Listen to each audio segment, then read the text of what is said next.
Mayroon din mga dispute na kailangan ng agarang solusyon. Dispute where urgent legal action is necessary ayon sa Supreme Court Administrative Circular 14-93. 1. Criminal cases where accused is under police custody or detention. 2. Petition for habeas corpus by a person illegally deprived of his rightful custody over another or a person illegally deprived on acting in his behalf. Papasok din dito ang habeas corpus na dapat mabilisan ito. Hindi pwedeng patagalin like gusto mo ng custody ng bata, pwede din agad-agad na i-may file through habeas corpus sa korte. Letter C, or number 3. Action coupled with provisional remedies such as preliminary injunction, attachment, delivery of personal property, and support during pendency of an action.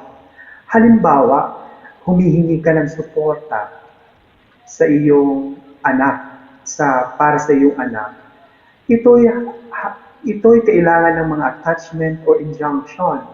At kaya kailangan kang mag-file ng habeas corpus para habang dinidinig ang kaso ay sinusuportahan na niya yung anak niya. Letter D, or number 4. Actions which may be barred by statute of limitation. Ito medyo technical na. Halimbawa, yung questioning mo is tungkol sa validity of prescriptive period. Kasi hindi mo alam na may prescriptive period pala yung kaso. Kaya yung desisyon ng korte ay iyong question. So ngayon, dahil hindi ka na-inform sa validity, yun nga, question mo. So ngayon, discretion yun ng korte kung iaalaw ka uli niya na mag-file ng case katulad ng iyong inireklamo. Number 2, where the dispute arises from the comprehensive agrarian report. Halimbawa, kung ang mga pinag-aawayan o inireklamo ay tungkol sa CLOA or tenant claims, ito po ay dapat agaran na according to Supreme Court Administrative Circular 14-93. Labor dispute or controversy arising employer or employee relation. Halimbawa, illegal dismissal, punta na kayo kaagad sa korte o sa labor arbiter at iba pang case na katulad nito. Diretso na po kayo. Number 4, action to annul judgment upon compromise which may be filed directly in the court. Yan po yung mga halimbawa na dapat agarang may solusyon ayon sa Supreme Court Administrative Circular 1493.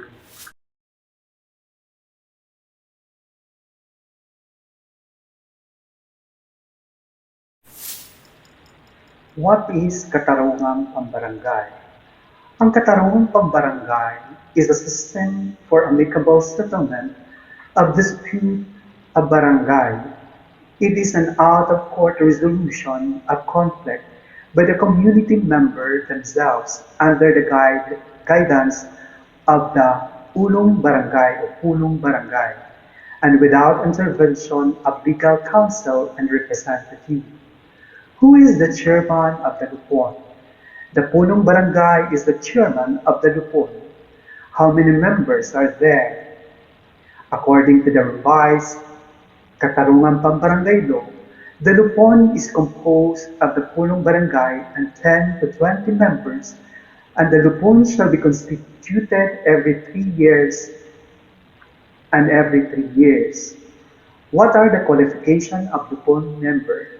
The person is a resident of a working or working in the barangay and not disqualified by law for some reason, and must possess integrity, impartiality, independence of mind, sense of fairness, and reputation of probity, may be appointed member of Lupon. What are the functions of Lupon? Function of Lupon: exercise administrative supervision over the conciliation panel, meet regularly once a month to provide forum for exchange of ideas among its members and the public on the matter relevant to the amicable settlement of the dispute, and to enable various conciliation panel members to share with one another their observation and experiences in effecting speedy resolution of dispute, and in exercise such other power and perform such other duties and functions as may be prescribed by law or ordinance. What is the term of office of Lupon members?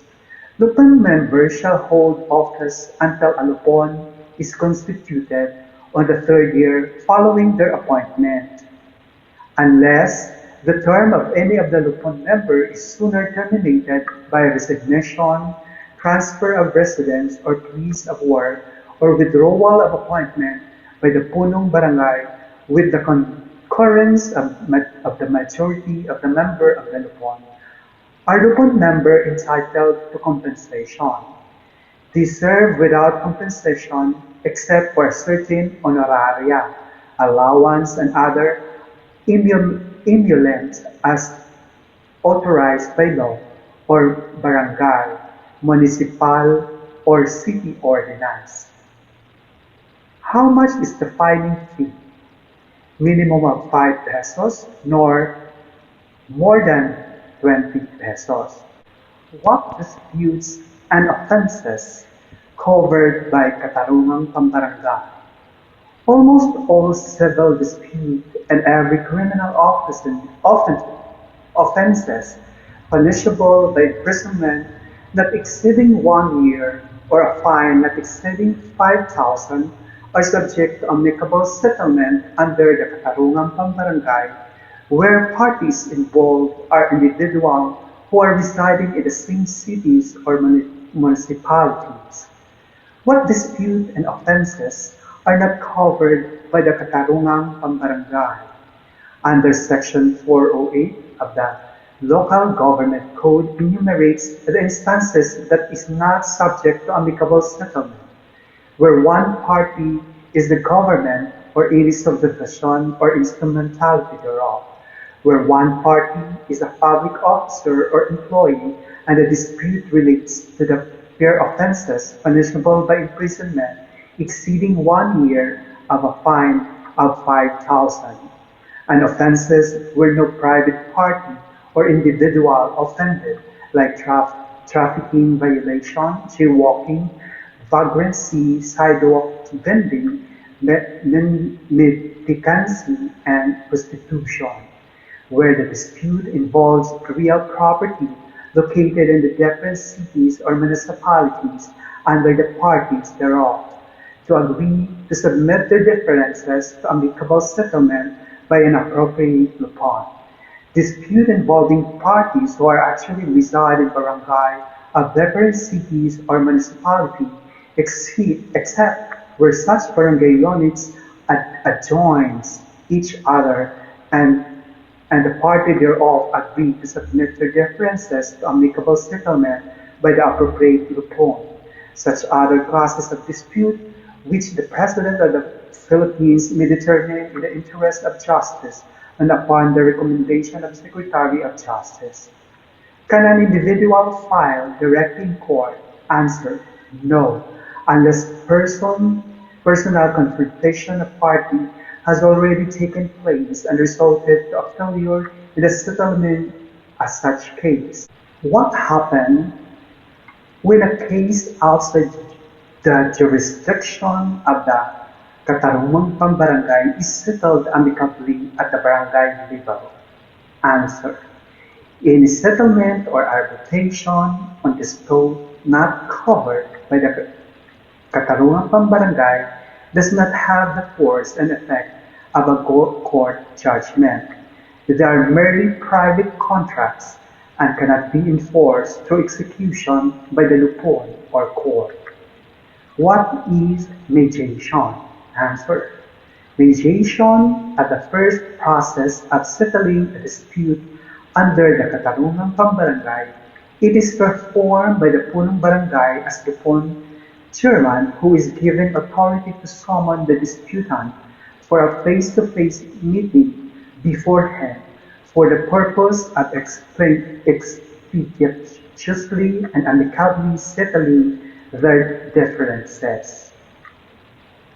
What is conciliation?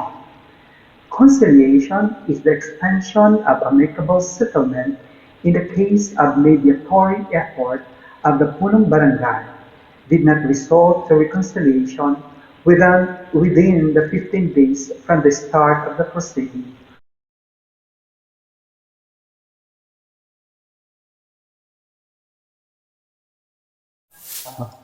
Saan ka barangay dapat mag-file ng kaso at ano ang proseso?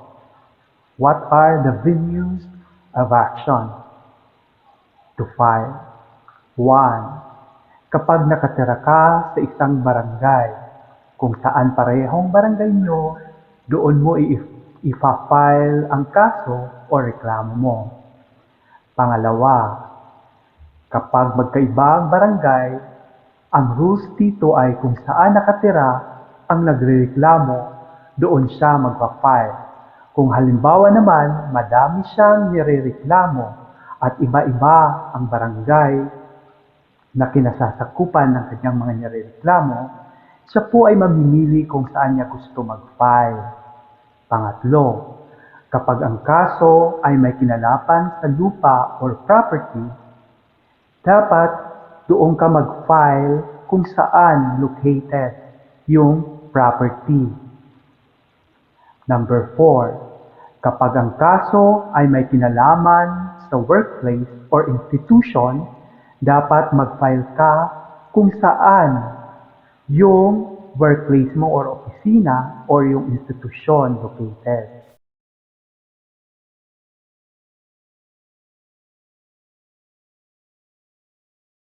Ang hindi pagsipot sa summon ng barangay, ikaw ay pwedeng maasunto ayon sa Section 515, refusal or failure of any party or witness to appear before the lupon ng pangkat, katarungang pambarangay under Section 7, Book 3. Pwede kayong makasuhan ng indirect contempt of court. Ayon yan sa Section 7. At ang punishment ng indirect contempt of court, pwede kang mag-fine o makulong. Ang fine po nito ay hindi po hihigit sa 5,000 at ang pagkakulong naman ay hindi po hihigit ng 1 buwan. Bakit siya makakasuhan ng indirect contempt? Dahil sa hindi siya umasal ng maayos, dahil hindi niya sinunod ang kanyang summons, mawawalan ka ng karapatan sa kaso for seeking judicial course or filing counterclaim. Kasi nga, hindi ka sumipot. Ikaw ay mawawalan ng karapatan na iakyat ang kaso sa korte or magkaroon ng kontrademanda sa reklamo sa iyo. Ayan po ay isa sa mga reason kung magiging disadvantage mo pag hindi ka sumipot. Pero may mga exemption to the rules naman dito para sa hindi pagsipot sa summons. Halimbawa, nagkasakit ka, o may sakit ka, o may iba pang mabibigat na kadahilanan kaya hindi ka makakadalo sa imbitasyon sa iyo. Saan ka barangay dapat mag-file ng kaso at ano ang proseso? What are the venues of action to file? 1. Kapag nakatira ka sa isang barangay, kung saan parehong barangay nyo, doon mo ipa-file ang kaso o reklamo mo. Pangalawa, Kapag magkaiba ang barangay, ang rules dito ay kung saan nakatira ang nagrereklamo, doon siya magpa-file. Kung halimbawa naman, madami siyang nirereklamo at iba-iba ang barangay na kinasasakupan ng kanyang mga nirereklamo, siya po ay mamimili kung saan niya gusto mag-file. Pangatlo, kapag ang kaso ay may kinalapan sa lupa or property, dapat doon ka mag-file kung saan located yung property. Number 4, kapag ang kaso ay may kinalaman sa workplace or institution, dapat mag-file ka kung saan yung workplace mo or opisina or yung institusyon located.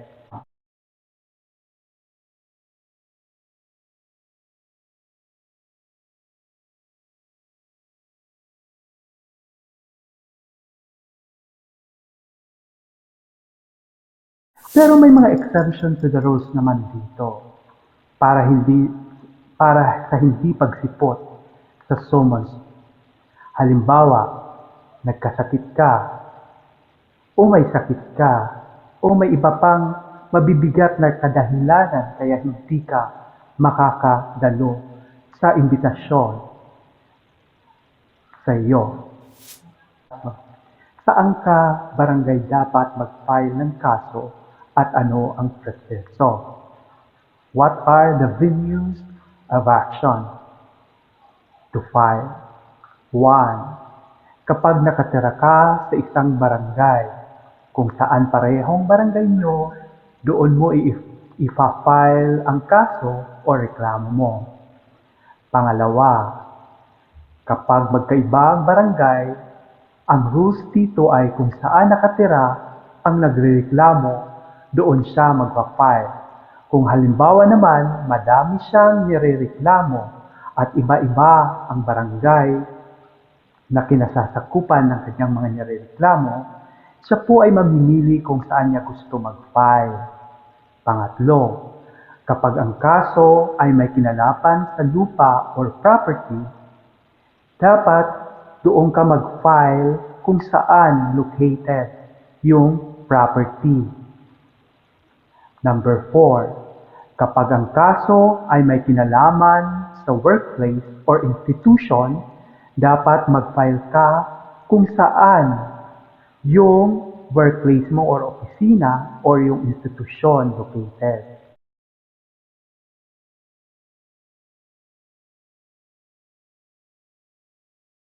Mawawalan ka ng karapatan sa kaso for seeking judicial course or filing counterclaim.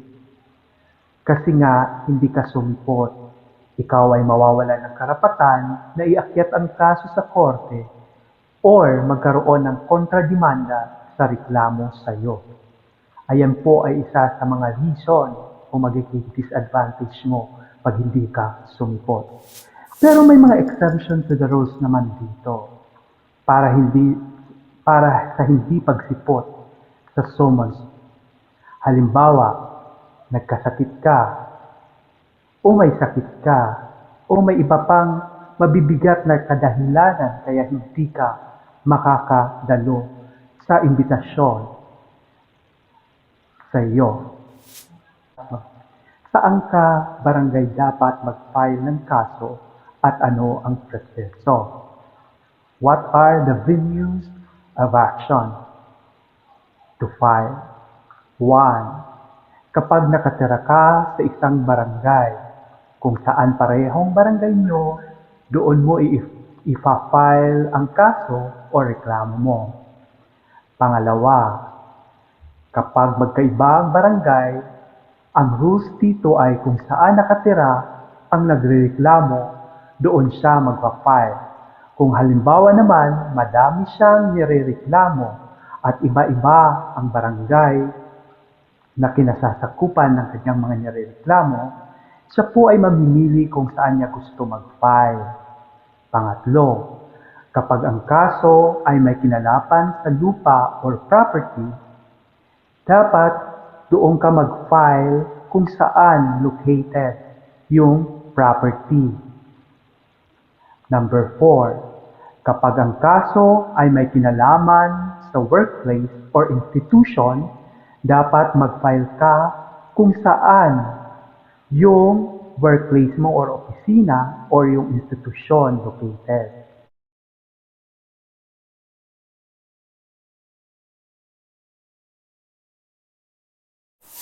Ang pag-issue ng Certificate to File Action. Unang dahilan, kung sa kabila ng pag-uusap o sa kabilang partido ay walang chance na magkasundo sa harap ng pangkat o lupon, ito po ay dahilan para bigyan na kayo ng CFA. Kapag may repudiation na nangyayari, pag ito hindi na pag hindi siya dishated at may talagang pagtutol, ito rin po ay isang dahilan. Paano kung ayaw o hindi tumupad ng pinagkasunduan ang inirereklamo? Sinasabi sa batas, ang settlement sa barangay ay final and executory. Siya po ay after 10 days po, kung walang repudiation, ang napagkasunduan ay may tuturing na final judgment of court na. So kung walang pagtutol, walang nag-repudiate at ito'y dishated na, within 10 days, dapat na-execute na yung final decision kung walang repudiation. So, ang nirereklamo, pwede kagad dumiretso mag-file sa court kung hindi niya tinupad yung pinagkasunduan nyo sa barangay sa loob ng 6 na buwan. Ang court ay magbibigay para i-execute ang judgment at pag lumipas na ang 6 months, kailangan mag-file ka uli ng panibagong separate action. So kung halimbawa, ito ay lumampas na ng 6 months, magpa-file ka uli ng action. Kaya dapat iyon ay ma-implement o ma-execute within 6-month period. Or else, magpa-file ka uli ng panibago.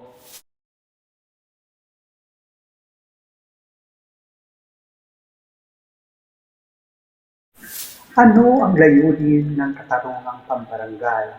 Una, para mabawasan o maiwasan ang indiscriminate filing ng mga kaso para matulungang ma-decongest ang mga kaso sa korte. Pangalawa, para maging mabilis ang pagresolba ng kaso. Yan po ang kadahilanan at layunin ng katarungang pambarangay. Bakit ikaw ay i-issuehan ng Certificate to File Action? 1. Kung sa kabilang pag-uusap o sa madaming pag-uusap ng bawat partido sa harap ng pangkat hindi kayo nagkasundo, ito ay isang reason para bigyan po kayo ng Certificate to File Action. Usually, mga 3 beses kayong paghaharapin. On the 3rd, on the 4th, saka kayo i-issuehan ng CFA. Pangalawa, kapag may repudiation na nangyayari, kapag may pagtutol at hindi talaga ayaw talaga, so ayaw nilang ma-shape yung reklamo sa kanila o yung inireklamo sa kanila, yun po ay isang reason din para kaagad kayo bigyan ng Certificate to File Action. So, halimbawa, nagkasundo na kayo sa inireklamo nyo. Ano po ang gagawin? Ito po ay magkakaroon kayo ng settlement. At yung settlement na yon ay final and executory. Bibigyan po kayo ng 10 araw para mag-repudiate. Kung walang repudiation o pagtutol doon sa settlement, ayun po ay i-implement na niya. I-execute na niya. Within 10 days dapat nag-repudiate ka kung may pagtutol ka. kasi magiging vitiated na po siya after that. Hindi sinunod yung pinagkasunduan ninyo sa barangay. Ito po ito po ay pwede niyo pong i-file agad sa korte. At ang korte ay magbibigay ng 6 na buwan na palugit para i-execute o gawin ang napagkasunduan. At kapag ito po ay hindi na-execute within 6 months, kayo po ay magpa-file ng panibagong action, separate action sa settlement ninyo. Ano naman ang mangyayari kung hindi ka sumipot sa summon ng barangay? Ayon sa Section 515, refusal or failure of any party witness to appear sa lupon, ay ito'y may kaparusahan din. Opo, pwede po kayong kasuhan ng barangay o nung nagrereklamo ng contempt of court. Ito po ay may kulong at fine. Kaya dapat sisiputin po rin nyo. Pero may exemption naman po yan. Kung halimbawa may mga valid o mabibigat kayong reason, bakit hindi kayo makakasipot? Ano naman ang mga kaso na hindi na kailangan dumaan sa barangay? Basta yung mga kaso na ang fine ay more than 5,000 at ang kulong ay more than 1 year.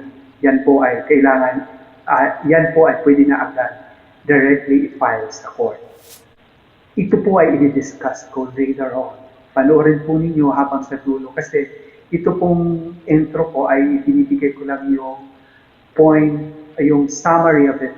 Pero yung explanation po nasa dulo po ng ano. Kasi himayin po natin yung batas tungkol dito sa local government code. Dito po natin i-discuss ang mga yan sa loob po ng video na ito. So, i-unti-unti po natin. Lagi yung tatandaan na ang pag magandang performance na pupunti ang naipapile na CFA ng isang barangay, ito po ay magandang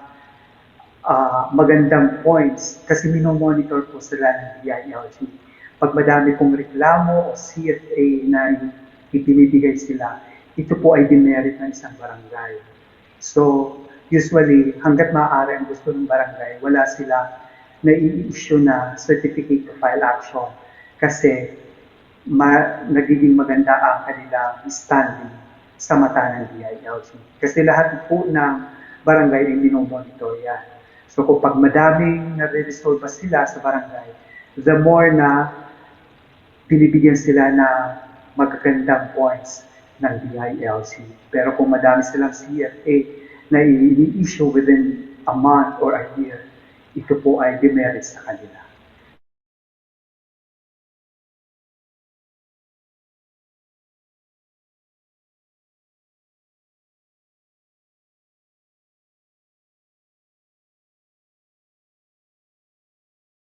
How to file a case in barangay, katulad ng mga small claims, nagagat ng aso, may halamang nakausli sa kabilang pader, mga tangkay na halaman, at iba pa. Ito po ang mga sumusunod. 1. Dapat mong alamin kung saang barangay ang iyong inireklamo, kung parehas pa ang barangay nyo o hindi. Parehas bang municipality cities nyo o hindi. Mas maigi kung nakasulat din ng detalyado ang iyong reklamo sa barangay. At doon ay tatanungin ka ng iyong reklamo sa barangay at saka mag-i-issue ng summon ang barangay sa taong inireklamo mo. Dapat sundin ang summon ng inireklamo. Kung hindi susunod, pwede kang maasunto, which is indirect contempt of court. Or pwede din yung barangay mismo ang mag-file ng indirect contempt.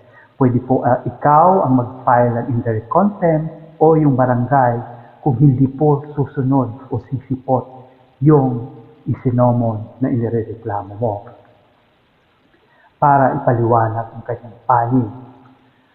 At paghaharapin po kayo, kung halimbawa dumating siya, paghaharapin kayo ang magkabilang partido para magkasundo. Kung hindi naman magkasundo, ito ay i-refer ng barangay sa lupon o pangkat, lupong taga pagkapayapa.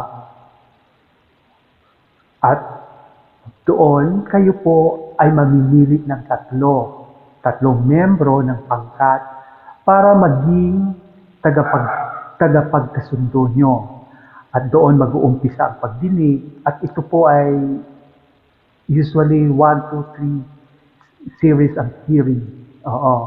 Hanggang magkasundo kayo o kung hindi man kayo magkakasundo, after 3 hearings, saka kayo i-issuehan ng certificate to file action. Pag nagkasundo, pwede na po i-repudiate ang napagkasunduan ng kahit sinong partido sa loob ng 10 araw. Ibig sabihin nito, ang grounds ng repudiation ay vitiated or nag-agree na siya sa napagkasunduan with consent or without intimidation. Pwede na niya itong i-repudiate. Ang repudiate po ay ginagawa sa pamamagitan ng pag-file ng sinumpaang salaysay sa barangay na dumilig ng kaso at nakalahad doon ang grounds kapag may repudiation. Ang barangay ay kailangan mag-issue ng certificate of action. So, kailangan pag nagkasundo kayo, dapat ito ay bukal sa loob nyo at walang intimidation na nangyari. At kung may repudiation naman, so mapipilitan na talaga na mag-issue ng certificate to file action ang barangay. Ano-ano nga ba ang mga kaso na hindi na pwedeng dumaan sa barangay ayon sa Local Government Code, Section 408? Una, where one party is the government or any subdivision or instrumentality thereof. Ibig sabihin nito, kung ang irereklamo mo ay yung barangay mismo or any government agency, diretsyo na po ninyo itong pwedeng i-file sa korte. Pangalawa, where one party is a public officer or employee and the dispute relates to the performance of his official function. Halimbawa, nagkaroon ng reklamo sa isang pulis, pwede na kaagad mag-file sa korte. Pangatlo, offenses for which the law prescribes a maximum penalty of imprisonment exceeding to 1 year or a fine not over 5,000 pesos. So pag ang parusa ay lalampas ng 1 taon at ang multa ay lalampas ng 5,000, ito po ay pwede na pong idiretso i-file sa ating mga korte. Number 4, offenses where there is no private offended party, like kaso sa drugs, wala po tayong ma-offend na parties dyan. So, pwede po ididiretso na natin ang pag-file nito sa hukuman. Panglima, where the dispute involves real property located in different cities or municipalities, under the parties thereof, agree to submit their difference amicable settlement by an appropriate lupon. Pero dapat magkasundo ang dalawang partido at pag hindi nagkasundo o nag-agree sila sa isa't isa, pwede na rin agad directly i-file sa korte. Pang-anim, Dispute involving parties who actually reside in barangay of different cities or municipality, except where such barangay units adjoin each other and the party agree to submit their differences to amicable settlement by an appropriate lupon. Halimbawa, ang sitwasyon na ito, taga Marikina yung isa, taga Cainta ang isang barangay. Pero kung ito ay magkalapit ang kanilang barangay, dahil nga boundary within Caintaan and Marikina, magkalapit sila, pupwede po ito.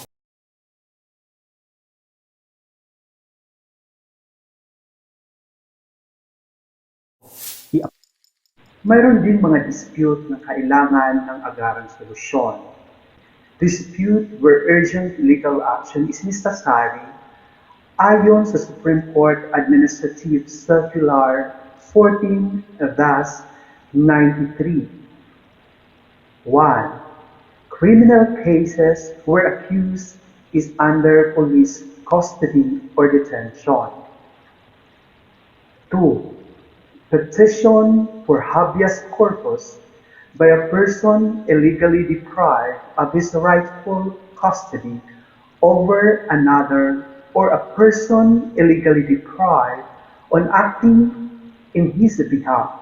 Papasok din dito ang habeas corpus na dapat mabilisan ito. Hindi pwedeng patagalin like gusto mo ng custody ng bata, pwede din agad-agad na i-may file through habeas corpus sa korte. Letter C, or number 3.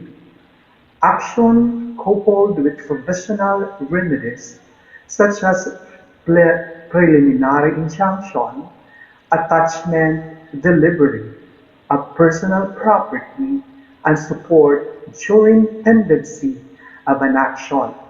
Halimbawa, humihingi ka ng suporta sa iyong anak, para sa iyong anak, ito'y kailangan ng mga attachment or injunction. At kaya kailangan kang mag-file ng habeas corpus para habang dinidinig ang kaso ay sinusuportahan na niya yung anak niya. Letter D, or number 4. Actions which may be barred by statute of limitation. Ito medyo technical na. Halimbawa, yung questioning mo is tungkol sa validity of prescriptive period. Kasi hindi mo alam na may prescriptive period pala yung kaso. Kaya yung desisyon ng korte ay iyong question. So ngayon, dahil hindi ka na-inform sa validity, yun nga, question mo.